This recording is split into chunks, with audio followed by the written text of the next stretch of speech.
আসসালামু আলাইকুম। নিয়মিত বাংলা সংবাদ আপনাদের স্বাগতম। শুরুতেই থাকছে শিরোনাম, এরপর বিস্তারিত। ইসির রোডম্যাপ, ফেব্রুয়ারির প্রথমার্ধের নির্বাচন, ডিসেম্বরে তফসিল। আদিকে মঞ্চ ৭১-এর অনুষ্ঠান ঘিরে ডিআরইউতে উত্তেজনা, লতিফ সিদ্দিকী সহ ১৬ জন আওয়ামী লীগ নেতা গ্রেফতার। এছাড়া বাংলাদেশকে নিয়ে আন্তর্জাতিক ষড়যন্ত্র হচ্ছে বলছেন বিএনপি নেতা মেজর হাফিজ। এবং সবশেষ জানিয়ে দেব, রোডম্যাপকে স্বাগত জানালো বিএনপি। এতক্ষণ শুনছেন সংবাদ শিরোনাম, এরপর জানুন বিস্তারিত। এসির রোডম্যাপ, ফেব্রুয়ারির প্রথমার্ধে নির্বাচন, ডিসেম্বরে তফসিল।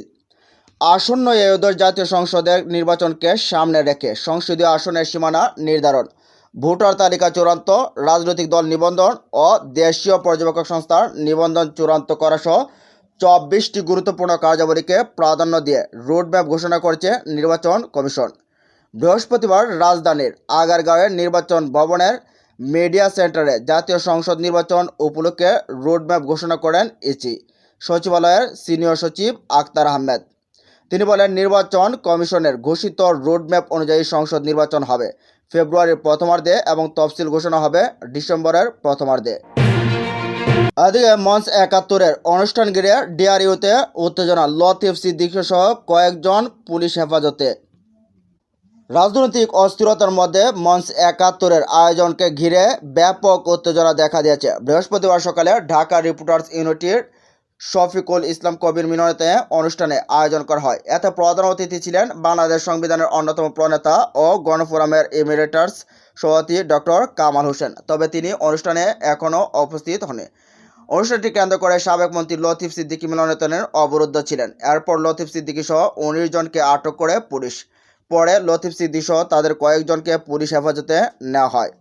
অনুষ্ঠান সকাল ১০টায় শুরু হওয়ার কথা থাকলেও বিশেষ অতিথিরা আগে পৌঁছান। খবর পেয়ে জুলাই যোদ্ধা ব্যানারে আল আমিন রাসেলের নেতৃত্বে কিছু শিক্ষার্থী ও স্থানীয় জনতা অনুষ্ঠানস্থল ঘেরাও করে রাখেন।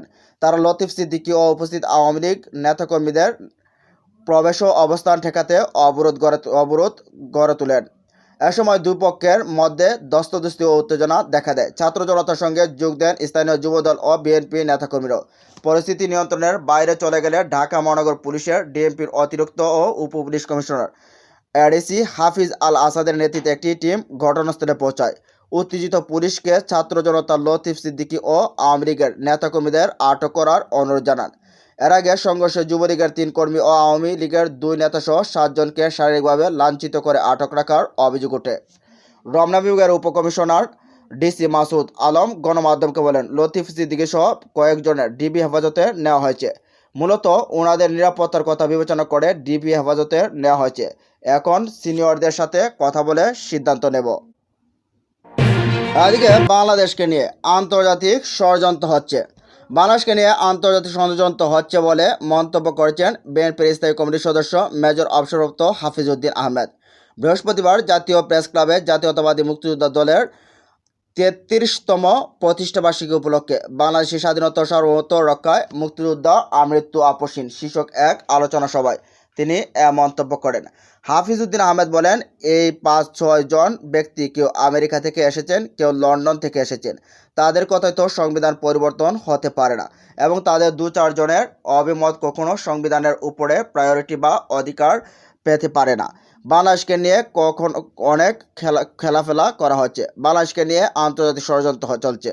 এ সময় মুক্তিযোদ্ধা এবং মুক্তিযোদ্ধাদের প্রজন্মের আমাদেরকে সজাগ থাকতে হবে। অনেকে বৃদ্ধ দাড়ি টুপি, কিন্তু আপনারা তো ট্রেনিং জমা দেননি।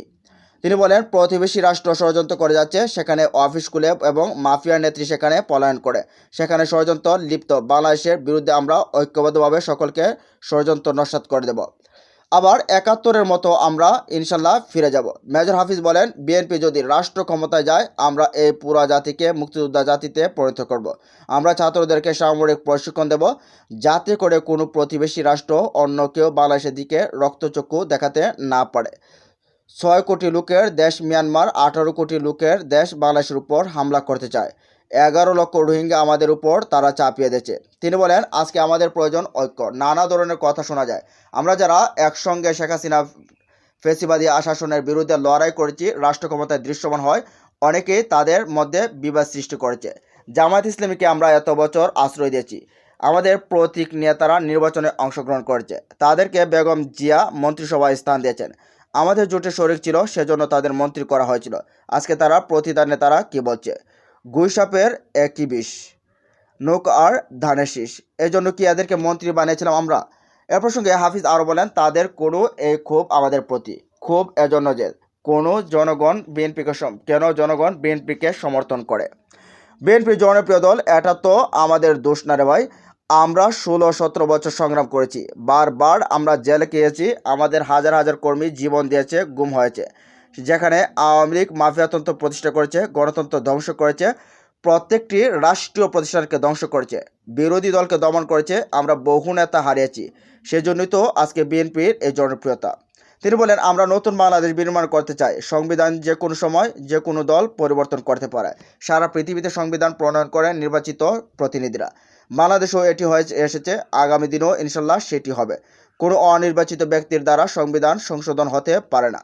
আমরা একটি সুষ্ঠু নির্বাচন চাই, অন্তর্বর্তীকালীন সরকারের অধীনে আশা করি সুষ্ঠু নির্বাচন পাব, সেখানে নির্বাচিত প্রতিনিধিরাই ঠিক করবে বাংলাদেশের সংবিধান কেমন হবে।